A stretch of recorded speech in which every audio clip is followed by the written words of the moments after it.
Hi, I'm Jana Lau, and I'll be reading the lines of Mrs. Pringle.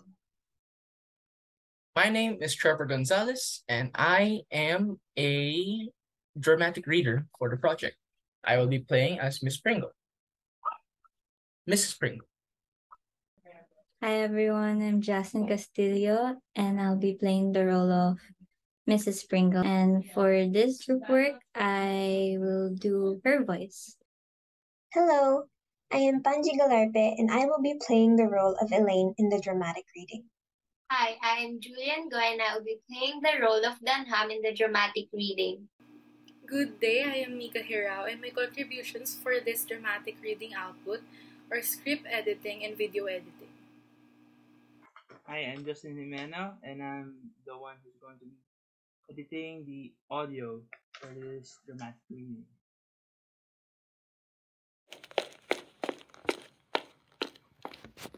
Dunham, I've just had word from Mr. Harper that he was called away to the bedside of a friend who is very ill. He sent me these flowers. It's a good thing he did. I don't approve of young men refusing dinner invitations at the very last minute. I'll take the boxing paper, Mrs. Pringle. It's too bad, after you've said it all so beautifully, and it's getting so late. Someone might be coming any moment. How's Cook? Cook's in a temper, as always, madam. I'm glad to hear it. She's like an actress. The better the temper, the better the performance. As long as she serves us good dinner, I don't care how much she swears. The rest of you can just keep out of her way. Where's Gustav? I'm sorry to have to say it, madam, but there's such an awful blizzard out. He's sweeping off the sidewalk. Oh, dear me. Yes, I should have ordered an awning. But who expected a storm like this? Here are the place cards, Mother, and the diagram. Shall I put them around? Yes, dear.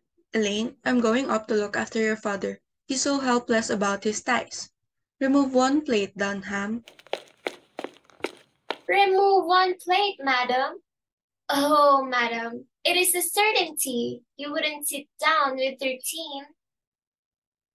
13. Why, you're right. 13. We can never sit down with 13. That's all due to Mr. Harper's negligence. Sick friend. Nothing. He's just one of those careless men who never answer their invitations in time. His flowers, indeed, to make me forgive him. Now look at the trouble he's put me to. 13. I wonder whom I could get to come in the last minute. Quick, Elaine, help me think. There's always Uncle George. He never opens his head. Mr. Morgan, madam. He always tells a joke or two. Why, yes, Dunham. That's clever of you. Hello, Central. Lakeview 5971. At once, please. Elaine, dear, your hair's much too tight. Pull it out. Pull it out. Come here. Mr. Morganswell, this is Mrs. Pringle speaking. From across the street? Yes. When Mr. Morgan comes in, please tell him to call me up right away. I want him to dine with us. In about 10 minutes? You expect him? Have him call me up right away. Now, if he shouldn't get it, then what will I do? Well, Mother, I don't have to be at the table. It's your party anyway. Everybody's married and older than I am. Didn't I put you next to Oliver Farnsworth? Millions. He's worth millions. Well, he won't be giving me any. Can't he marry you? Aren't you going to try to make a good match for yourself? I fling every eligible man I can at your head. Can't you finish the rest yourself? It's no use, Mother. You are trying to marry me off to anyone as important as he is. He frightens me to death. I'd lose my tongue.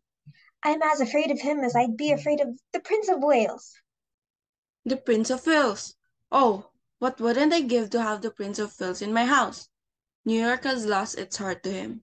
I was just telling Mr. Farnsworth yesterday that I'd give anything to have the prince here. I would establish my social position for life. I have such a reputation for being a wonderful hostess. Oh, the phone. Hello? Yes? This is Mrs. Pringle. Oh, Mrs. Sedgwick. What? No! Caught in a snowdrift? Can't get another car? Good. The widow can come. It leaves us 12. Remove 2 plates, Dunham. Oh, that's a shame. I'm heartbroken. Oh, my dear, how can we get along without you? But have you really tried? Oh, I'm reduced to tears. Goodbye, dear. Well, I'm glad she dropped out. Central, give me Lakeview 5971. Dunham, with 2 less, you can save 2 cocktails and at least 4 glasses of champagne. Has Mr. Morgan come in yet? Well, don't give him the message I telephoned before about crossing the street to Mrs. Springle's for dinner. It's too late, you understand? Well, anyway, I've invited them, returned my indebtedness, and saved my champagne besides. The liquor is getting low, madam. What with prohibition and entertaining so much? But Mother, if you only have 12 people, Father can't sit at the head of the table. But he has to sit at the head. It looks too undignified when the man of the house is pushed to the side. There's no other way. There must be a woman at each end. How absurd! I always forget. Of course 12 is an impossible number. I don't want to put any of these women at the head. There's Mrs. Darby, such a cat. I wouldn't give her the honor. And Mrs. Answer it, Dunham. Hello? Mrs. Springle's residence? A message? Yes, sir. What, sir? Mr. Darby, the doctor says your baby has the chicken pox. Chicken pox. Elaine? Mother, Yes, sir.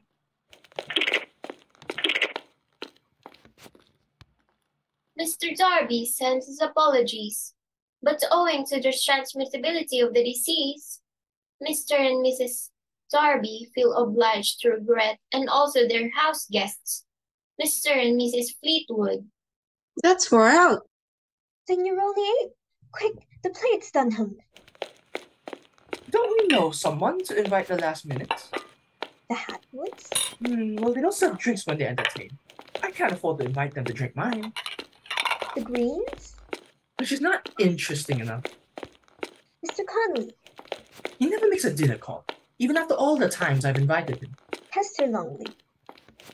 No, not at the same table with you and Oliver Farnsworth. She's far too pretty, too clever. Where's our book? The Tuppers? Oh, the Tuppers. Good heavens, Elaine. 6 in the family. That would get us back to 14. Then Father could sit at the head of the table. Well, try them. I'll rush and tell your father to hold up the drawing room. Ridgeway 9325. This is Elaine Pringle. What Tupper am I speaking to? Oh, Ella, hello! I hope you haven't finished your dinner. We had a party arranged here, and the last moment everybody's been dropping out. The blizzard. Can't you flock your family around the corner and eat with us? Mother and I thought we knew you well enough to call you like this at the 7th hour. You would? Oh, fine. 6 more plates, Dunham. What? Oh, well, but... Dunham, get Mother quick. Yes, of course. Love it. Why, certainly. Yes, my dear. All right. Great Caesar, now what have I done? What's the matter? Elaine, what is... Now I've done it. I've just done it, but I couldn't get out of it. I just couldn't. You weren't here. I always lose my mind and bungle things. Oh, don't keep us waiting like this. What is it? I invited Ella and the family, and she accepted, but then she said they had 2 house guests, and would it be all right? And of course I said it would, and now we're 16. 16? But madam, the table's not that long. Elaine, That's just like you. No tact, no worldly wisdom. If I'd been the phone, I'd politely sit at my table. But you weren't at the phone. You ought to attend to such messages yourself. You know I always lose my head. But the dishes, madam. And we only have 14 squabs. I won't eat any. Oh, but it must not be disgraced. We'll have to make the best of it and set another board. But Mother, I needn't sit at the table. You're going to sit right next to Oliver Farnsworth. Now, I don't wish to hear another word about it. But can't we squeeze them in without all the work of adding another board? If I move the plates and the chairs closer? Have you forgotten that Mr. Tupper weighs something like 250 pounds? And Mrs. Conley has no waistline. It can't be done. Cook is in a rage, madam. She says she has only prepared for 14. Well, then, you have to prepare for 16. Tell her to open cans of soup and vegetables and... But the ice cream forms and the gelatin molds. I'll pretend I don't like them. And I'll pretend I'm on a diet. But I really wouldn't have to be at the table. Be still. The telephone. Now what? Don't answer. It's driving me mad. Hello? Yes, this is Mrs. Pringle. Oh yes, Jessica. What? The blizzard? You cold? Too dangerous? Oh, Jessica, you poor dear. Yes, your husband's right. It would be foolhardy. Put on a mustard plaster. Hot toddy. Go to bed. So sorry. There. Now that's wonderful. Now you're just 14. But the cards are all wrong. Only 6 are coming who were invited originally. We'll have to make another diagram. How do you want them seated? Here are some fresh cards. What a mess. I spent hours over that diagram. So much depends upon having guests seated harmoniously. There's the front doorbell. Done hung. I told Annie to answer it for you, but go. Peek into the drawing room and tell me who it is. You murderous instrument. What have you to say? Now what? Hello? Who? Mr. Farnsworth. Mr. Oliver Farnsworth? No. You're his secretary? His what? Instructed you to make his excuses? He had to leave for Boston at once on very important business. Ugh. How dare he? How dare he? The last moment like this? No regard for a hostess's feelings. No regard for the effort she goes to provide an evening's enjoyment. And such a good dinner I planned. And he promised he would come. Business. I don't believe it. He didn't want to exert himself. He was afraid of freezing in the blizzard as if he didn't have half a dozen limousines to carry him to the door. Selfishness. Downright rudeness. And worth millions. Just a match for you, Elaine. Now it's bound you should meet him and sit next to him at the table. And now, I don't know when I can give you a chance like that again. I'm perfectly furious. I would never speak to him again. I would be treated that way. Perhaps he really did have business and was called away. And I, one of the most important hostesses in the city, people clamoring to receive my invitations. All my affairs are a success. I insist that they shall be. I can't bear a failure. I won't have a failure. He was my most important guest. He's such a man's man. So important financially. Every other man considers it an honor to meet him. And now not coming? I'm furious. Furious. It's all this damnable blizzard. Now I will have to stay away from the table. His not coming makes us 13 again. Go to bed. Go up to the nursery. I'll send you milk and crackers. But Mother, it's not my fault that he had business out of town. Yes, it is. If you perk up a bit and not be so timid and make something of yourself, he would hear about your attractions from other men and be curious to meet you himself. Oh, what a family I have. No one to help me with my ambitions. Go to bed. I certainly won't sit down to 13. Go to bed. Get out of my sight. It was Mr. Morgan, madam. Mr. Morgan? A telephone is made to tell him not to come. Couldn't have received the second message, madam. For I heard him explain to Mr. Pringle how happy he was to receive your telephone invitation. That makes you 13 again. Unless you don't want me to go to bed. Of course, I don't want you to go to bed. We're back to where we started. 14, Dunham. I'll get the cocktails ready, madam. Annie told me there were several motors making their way through the snow. It's late now, and the cook's swearing about the dinner getting too dry. I won't answer. I should say not. Hello? What is it? Yes? Yes? Mrs. Topper, yes. Mrs. Topper. But now you must come. We're prepared for you. Yes. For 8 of you. Your daughter told my daughter about your house guests and we are delighted to have them. But now we are set for you. Every plate is set. But your daughter was quite right. It wasn't an imposition at all. But you must come now.